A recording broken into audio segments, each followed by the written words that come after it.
Hey there, I'm Moone from Mo1 Drama, and this is Moone Interviews. My guest today is Neil Bennison, and Neil is a music program manager from the Theatre Royal and the Royal Concert Hall in Nottingham. He is talking to us from quarantine in Malaysia as he's just flown back with his wife. Hello, Neil. Hi. So tell us a bit about yourself. You're employed in the UK as a music program manager for Theatre Royal and the Royal Concert Hall. So I'm assuming you are a musician and you play music as well as do administration. What does it entail? Okay, so just to say, I'm a sort of very part-time musician. Played trombone for several years since I was 12. Played in, kind of brass bands, wind bands, orchestras. Got as far as my university orchestra, my county youth orchestra, and that's about as far as it went, really. I actually studied English at university and went on to do a PhD there. So really, English is my training. But I got into the arts industry by working at university. When I was doing my PhD, I worked in the concerts office there because I was really interested in orchestral and classical music. And that kind of led on to other things. And my first job in the arts industry, working for National Youth Orchestra Great Britain to start with. And then basically I took a number of jobs after that, which led me eventually to the Theatre Royal and Royal Concert Hall. And that's where I've been since 2008. And I originally started there. I started work on the orchestral programme, which takes place at the Theatre Royal and Royal Concert Hall, when I was working for the County Council in Nottinghamshire, and it was one of my responsibilities as the arts marketing manager. So I actually started a lot of my working life in the industry has actually been in arts marketing. But then when I moved to the Royal Concert Hall in 2008, I was there actually just to look after the marketing of that series to make sure that a potentially high loss-making program didn't do that and continued to build big audiences, because we'd had a lot of success at building audiences. And then within a couple of months, actually even before I got there to take that job on, the person who'd been programming the orchestral series got another job. So they didn't have a programmer. The venue offered that part of the job to me as well. So I didn't start out with any great plans to be a programmer. I kind of just fell into it, really. But I have a very big interest in orchestral music, and I've played a fair amount of it, and I've listened to a lot of it. So that kind of gave me enough working knowledge really to get into the job. What this would have been the end of my 12th season there, but obviously the COVID pandemic interfered in all of that. I guess we can talk about that a bit later. Wow, so it's such a long-term job, and you must know it very well. Are you able to work remotely on it? Yeah, and in fact, my wife started working in Malaysia over 2 years ago. Yeah, I had to make a decision about whether I was going to come with her. At that time, I didn't feel I was quite ready to leave it all behind in Nottingham, so I got arranged with my employer to be able to do some remote working and come out at various times. Well, that enabled you to adjust more readily to 2020, and where everybody else was suffering with trying to manage remote working as well as all the household things at the same time. So you could be anywhere in the world. Yeah, if I've got a good enough connection. When it's not actually involving looking after events at a venue, then actually a lot of your work is done on the phone, talking to orchestras, or by email, just literally discussing dates. A lot of the time it's very basic stuff, which is when can an orchestra come to you? Have you got a date available in your diary in the venue for that? And then, can you afford to bring them there? Can you afford the fee they're charging you? And then you've got to discuss things like what they're going to be playing, who's going to be conducting, who's going to be the soloist, and so on. It comes down to quite simple things, really. I think where the knack comes in through understanding what combinations of conductors and soloists and repertoire will actually sell you tickets. And you can't just keep plodding out a very familiar program. You can't just keep putting out classical hits all the time, because that becomes predictable and boring, and you lose quite a lot of your very loyal customers over time. You've got to judge really when you're putting less familiar works in, and how you're putting them in, at what point in the season, and so on. So that's where the experience really tells, I think. So the idea that you can adapt quite easily to the market, and seeing as you've been in there since 2008, the market swifts and changes according to trends and tastes and culture. Yeah, I think with the world of classical music, actually, a lot of that repertoire is quite timeless. Look at a Beethoven symphony, which would have been written in the late 1800s or early 1900s. and they're still some of the most popular items. Rachmaninoff, who wrote most of his kind of popular output in the in the period between 1900 and 1940, probably 2 or 3 works by Rachmaninoff which are really, really, really popular in the concert hall, will sell you a lot of tickets. But there's a lot of contemporary music out there as well, and that's harder to sell. And then there's a lot of really, really wonderful orchestral music by composers who either aren't as well known, or symphonies by well-known composers that aren't as well known as their big hits. And I felt that part of my job is to make sure that that repertoire gets properly represented in the program. And it might be a case of, okay, well, I'm going to try an obscure, less well-known symphony by, say, English composer Ralph Vaughan Williams. But in order to make that work and sell it well in a concert hall, either I might have a really, really, really popular concerto in the first half, or a hugely popular soloist. So you may be aware at the moment of a cellist called Sheku Kanneh-Mason. Now, Sheku, oddly enough, is from Nottingham, where I live, and is now possibly the most famous cellist, if not the most famous classical soloist in the world. He's done the Royal Wedding, he's done numerous TV appearances, he's huge, and he's only 21, I think. So, he's just, for a programmer like me, he is gold dust, and we've had him twice at the concert hall, and unsurprisingly, given it's his hometown, the tickets just went so fast for those 2 concerts. But it meant, for instance, that in that example I was giving you about a more obscure Vaughan Williams symphony, we did program a Vaughan Williams Pastoral Symphony, which is his 3rd symphony, and it's a beautiful piece, and it's known to people who know their English music, but actually won't be known that well. But we had Sheku doing the Elgar Cello Concerto in the first half, which is both a hugely popular concerto and the most popular cellist, possibly soloist in the world. So we were always going to sell it out. In fact, I think we sold it out something like within 4 weeks of going on general sale, well before we actually got to the date of the concert. But it meant that loads of people got to hear this Vaughan Williams symphony in the second half, which was just terrific. It's really a fantastic, beautiful piece, and a lot of people just would not have known that piece. So I suppose that's one of those examples of where knowing what you compare with certain pieces, and that has to get agreed with the orchestra, of course. In fact, I wouldn't have proposed that to the orchestra. The orchestra would have proposed that program to me, and I would have said, yes, okay, that can work. Where I did have an input into that program was the first piece in it, and they said, well, we haven't got an opener lined up, and you can be quite collaborative, and sometimes you can suggest pieces to orchestras. And I said, well, how about Arthur Bliss's suite from his ballet music to Checkmate? That's an hour-long ballet score, very kind of quite modernist, written just before, in the run-up to the Second World War. So it's full of foreboding about the times. And it's a really brilliant piece of music. I imagine in that audience, probably only maybe a tenth of them at maximum, out of 2,400 people would have heard it. And I thought that was just fantastic that they got a chance to hear that piece of music. But they'd all come to hear Sheku, really. And do you ever get to perform yourself? Oh, God, no. No, the only time I've ever done that is I have performed on the Royal Concert Hall stage once, actually, but it was with Nottingham Symphony Orchestra, which is just a amateur orchestra. And I played for them for several years. I was the bass trombonist with them. And actually, I can't remember when I gave up playing for them. I think it was fairly early on in my time at the Royal Concert Hall. But in the time I played for them, I played some really interesting repertoire, like Richard Strauss's Alpine Symphony, which is absolutely colossal. So yeah, did some nice music with them. And I did got to do a concert on the Concert Hall stage with them once. So that's the only time I've ever played on that stage, but it wasn't part of my professional life at all. And the only time I've played my trombone since then was we created a family orchestra project with the BBC Philharmonic, who are regular visitors to the concert hall, and we've done a number of projects with them, and I picked up the trombone and I played with them in virtually every project. So that's been quite nice, just to dust off the trombone and play it, but I don't do it very often. The trombone itself, do you bring it back to Malaysia when you come back? So the last time you were living here, was when Deb, your wife, had her end of the year work, and then you go back for Christmas. Yeah. I generally go out 3 times a year. Obviously, it's been completely impacted by the COVID pandemic, but normally I'd be going out 3 times a year. So one year I did I don't know, maybe it's 2 times a year, 2 or 3 times a year anyway. And I did a trip out at Christmas once, and then I did a trip out.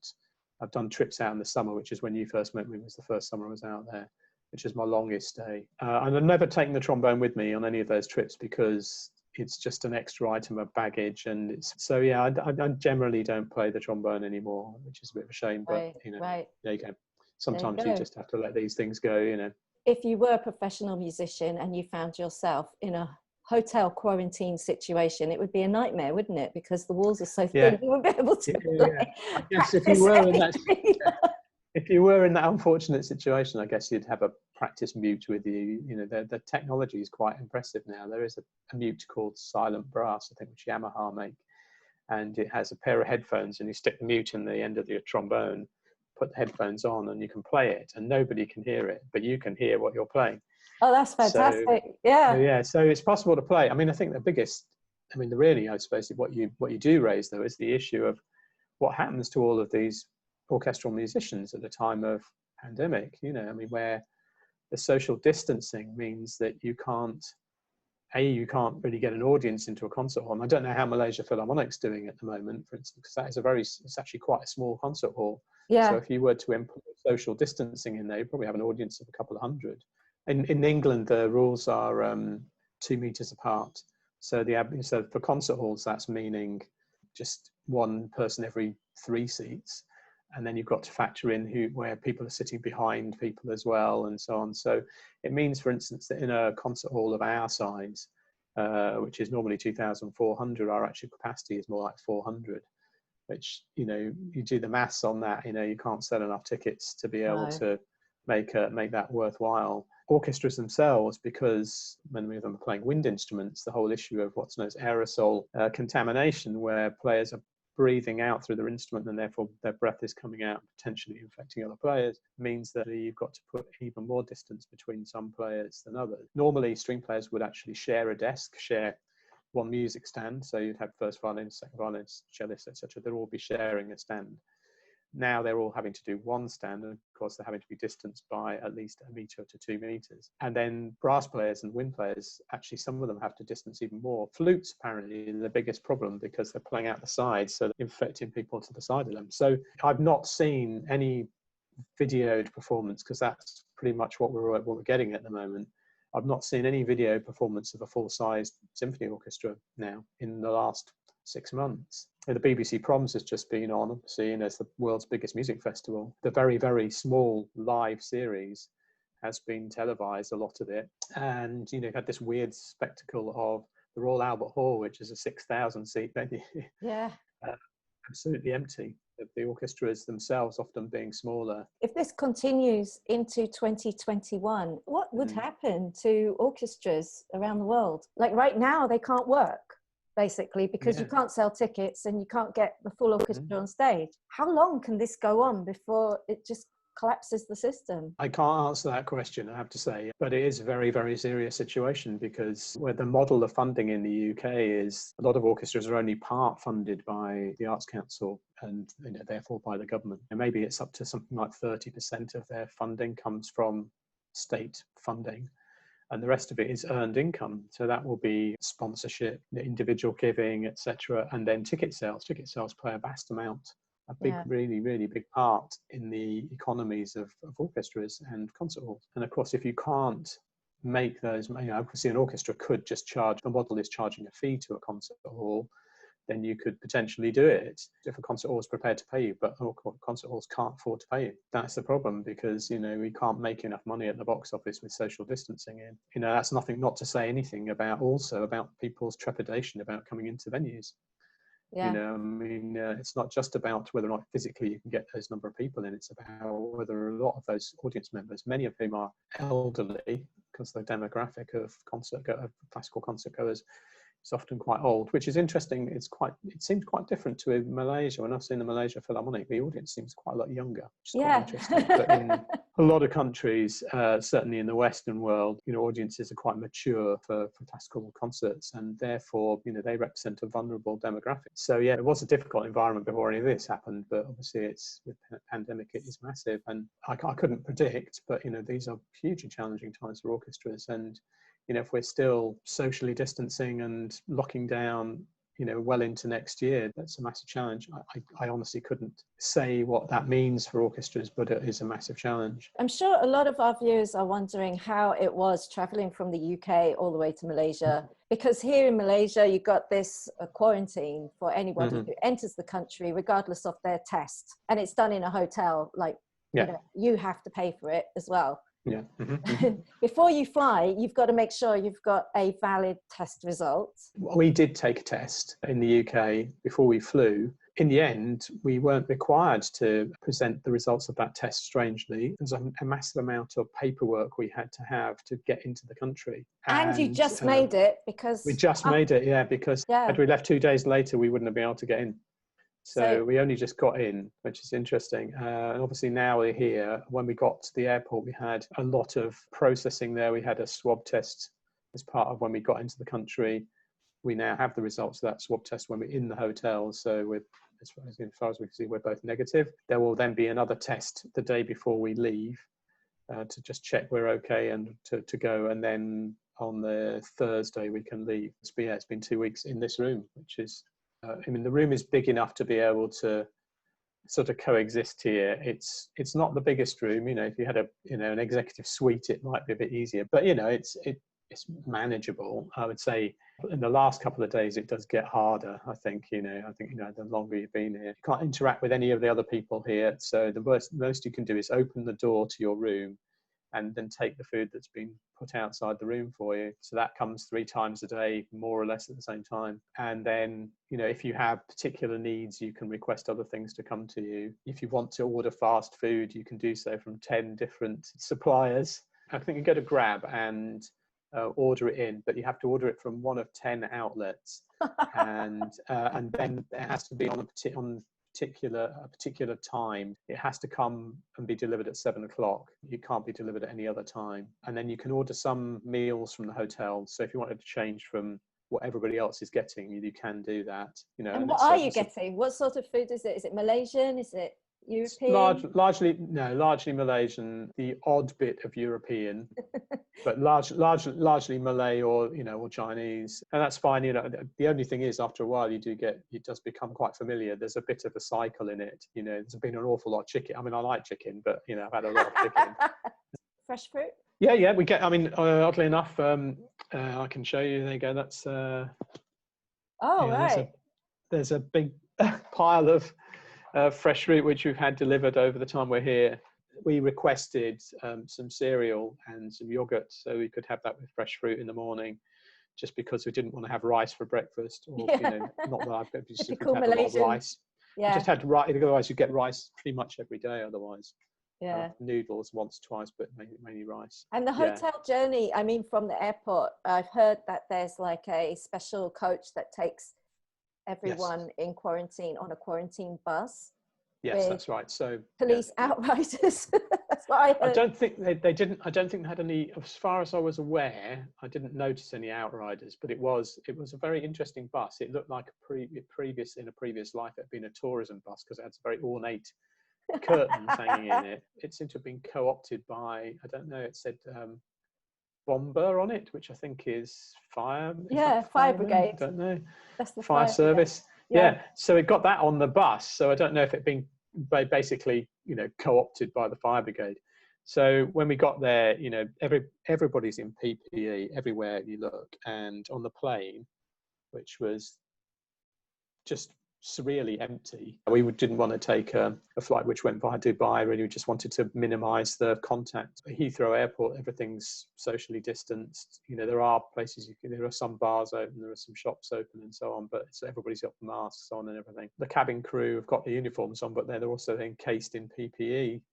So that's kind of it. So it's a very strange experience. Actually, if you wanted a whole row of seats to yourself to lie down, you could do that, because the whole plane was so empty, even in economy class, and business class in front literally had nobody in it. So because you're husband and wife, you get to sit together if you want to. Yes, basically, as far as I could see, there were only a couple of rows where 2 people were sat together. I'm guessing they were couples, but the rest of them, they were all on individual rows, and I'm guessing they'd deliberately positioned them in that way. And then there were empty rows as well. There was nobody in the row behind us, and there was very few people around us. So actually, we felt pretty safe in there.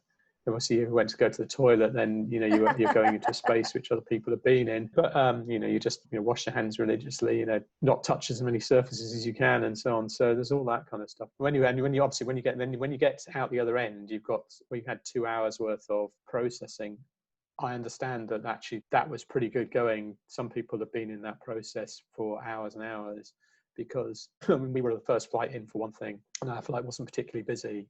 But, you know, if you happen to hit a node when there's more flights coming in, then you could have been there for ages. And I know one of Deb's colleagues who flew in a couple of weeks before, he and his family had been in the process for like over 7 hours. And then... And that was even before they announced the 23 country ban, which UK yes, that's right, is yeah. one of. But so we got through ours pretty quickly, actually, and we did have all the paperwork there. We'd been very careful about getting all the paperwork done. Actually, that went fairly smoothly. And then when you get out, when you've gone through all of that, you go and pick up your bags, take your bags to the place where quarantine bus is, and they spray all of your baggage with stuff, with disinfectant, and then everybody gets on the bus. And then, you know, we literally didn't know which hotel we were going to. You know, said, well, do you get a choice of 3-star, 4-star, or 5-star? No. Oh. I think they're generally 4-star. I think because I think they recognise that it's got to be of a certain level, because otherwise it'd be intolerable. You know, this is, you know, relatively comfy. We've got a huge, you know, king size bed, and, you know, it's air conditioned, and so you can manage. And you've know, got a view. At least you've got a view. Yeah, got a decent view right over to, you know, right over a bit of remaining jungle, and over to you can see the Petronas Towers. But we're in what's it? Is it Subang Jaya? We're in the Dorset Grand. Oh, okay, I know. Yeah, that's near Subang.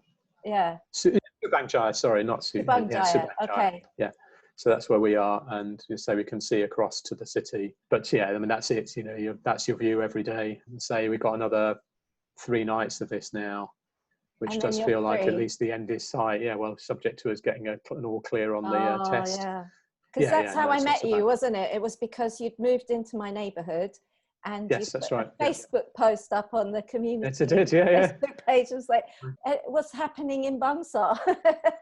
I mean, I think as far as I can see, it's still reasonably open. Bangsar, you'll be aware, is you know, full of bars and cafes and so on. And I think quite a lot because of those. I don't know what my understanding is the government's kind of still stopping pure bars opening. But I think if you're a restaurant, you can open. I haven't heard of any new cases in Kuala Lumpur. I don't know if the reporting I've read is, you know, the accurate information, but so far I've read that there are 2 or 3 clusters in Kedah and Sabah, but no new reports from Kuala Lumpur, which is amazing for a capital. No, it is. I mean, but I think, you know, Malaysia went much harder at it than the UK. Deb came, you know, on the flight with me from England because she came over from Malaysia in March because Malaysia was locking down, and she didn't know how long she was going to be there and how long it would be before she saw me again. Yeah, she travelled back, got one of the last repatriation flights out around March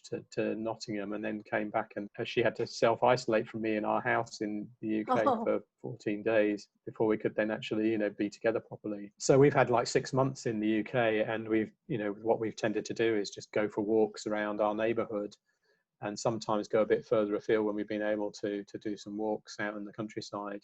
Yeah, at least around Nottingham, you've got some luscious countryside too. Yeah, you have. Yeah, no, we've got, you know, on our reasonably close to us, there's quite nice walking. Literally, I've been into my venue a few times where we've had meetings, which have been quite surreal because they've been, you know, meetings on our concert hall stage, and we've been 2 meters apart. You know, they've been odd, but generally everybody's been working from home, and, you know, we have a bit of contact with each other. Occasionally, you know, some of us might meet. I've met one of my colleagues a few times in our garden when we've had decent weather, and we've, you know, invited them round because we've been allowed to do those kinds of meetings. There was a little, you know, window in which things were a bit more normal in the UK, but I think that's rapidly going to change. So in Malaysia, I would say, you know, the fantastic situation to be in that you've got so few cases. Well, we did have such a strict lockdown. I mean, you had to stay inside your house. And you couldn't even walk onto the street and just get a breath of fresh air. So there was no children. I saw, you know, I work with children a lot, and I saw no children for 3 months, which was the weirdest experience for me. The first time I saw a child was in a supermarket after we had opened up a bit. And then slowly they started coming out and riding bicycles down the street and playing badminton. But it was very Yeah, surreal yeah. not to hear or see a child. And I've worked with children all my life. Once I started teaching, which started last week or 2 weeks ago, I started teaching again. And I noticed everybody's learnt to project their voice. Yeah. So whereas before I had to teach that, now I realize that, through a mask, everybody's learnt to project their voice at a social distance. I don't have to teach that anymore. I can move on to other things. Yeah, very good. Yeah. Yeah. Okay, I think it's time for your lunch. Lunch is served at 12 It is, o'clock. yeah, 12 o'clock, exactly, yeah, bang on. So they'll be knocking on your door, asking you to pick up your lunch and eat. Yeah, they usually ring the doorbell. I mean, sometimes it's a bit later because we've had an influx of new people here. So I think there's at least 200 people in this hotel. All in quarantine. Yeah, all in quarantine, yeah. The whole hotel is pretty much. I think pretty much most of the whole hotel is, but I don't know. It's odd, when we arrived at the hotel, everybody's in PPE. It does feel like you're arriving in a war zone or something. It does. Movie is exactly the thing. Pandemic movie. So it does. I mean, I say the whole experience for 7 months has been utterly surreal. From the time when we first started cancelling shows in the concert hall to trying to endlessly reschedule shows to next year and so on. It's been a very strange time. I had a lot of time to rewrite my scripts and read my scripts, and so that's been quite useful. You feel very distracted by what's going on out there. Yeah.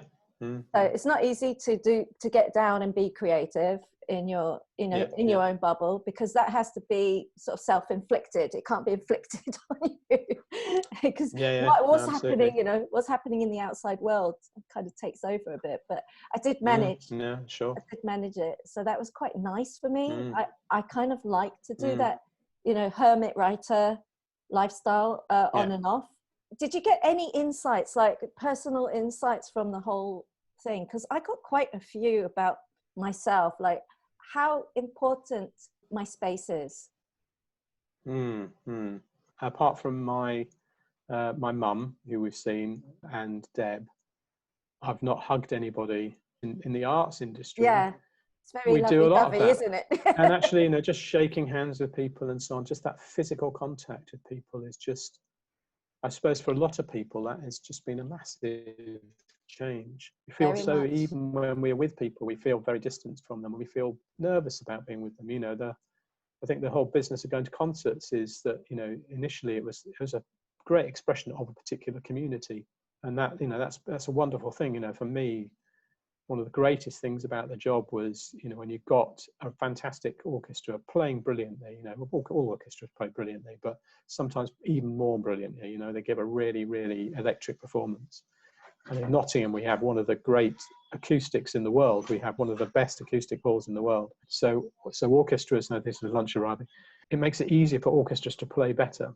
It makes them, it's one of those acoustics which not only is great for the audience, but it's also great for the orchestras, because they can hear everything. So orchestras love coming to us. They know that they're going to usually be playing to really packed houses. They were really massive feel-good things, concerts at the concert hall. And one of the things about that is the close proximity. Everybody's really packed into a concert hall. The applause is deafening. There's a buzz. The buzz is all about lots of people together, and then in the interval, all chatting away with each other, going to the bar. All of that social side of things is gone. So you could still have an orchestra playing for you and doing it online, but that connection between, the performer and the audience, between the work of art being materialized and taking form, that's that whole thing about, if a tree crashes in a forest, does it really exist unless there's anybody there to hear it? It's almost a bit like that with, obviously online streaming does mean that it does have that ability to be heard, but it doesn't have that same ability to be experienced in the same way, to actually be physically. And that's the essence of it. When you're in a concert hall. It's the experience. You are people coming together with the same intent to enjoy wonderful music. It's an event. So you bring your best self as well. So everybody's sitting there in their best personality, and that's really true. Yeah, and sharing that. That's one of the biggest things that this thing has done to us. Obviously, there's been a massive impact on health and bereavement and so on. But one of the enduring things about this is how we relate to each other as human beings now. it's so different, you know, and we, you know, when do we ever see a point getting back to what that was? Could we, you know, that script reading in your house, guess we couldn't have done that. No, there was 24 people at that script reading with Peter and you know, it was a confined space. That's right. Yeah. Yeah. So again, you know, and I guess, you know, for you, I'm guessing, you know, the whole business, how do you make your films? Now you can write your scripts, and how do you make your films with social distancing? And do you have to create a bubble? Like, I'm working on someone else's film project right now. I've worked on 2 productions, and to go into the space where you are rehearsing or filming, shooting, or reading a script, you have to take everybody's temperature, write everybody's name and number down, or have a QR code for them to use for their phone. Yeah. And you've got to do that daily. Well, thank you, Neil. That has been very informative and very interesting. And I think together we can help save the arts. If we get everybody's help and understanding, let's do that, because this has been the most difficult year on record in our lives, at least for artists and people who work in the arts. So thank you. And thank you to Deb as well for her kind patience, and welcome back to Malaysia. Okay, thanks very much. Okay, bye then. Bye. Remember to like, share and subscribe to Moone Drama for the choicest, tastiest, most wholesome drama around.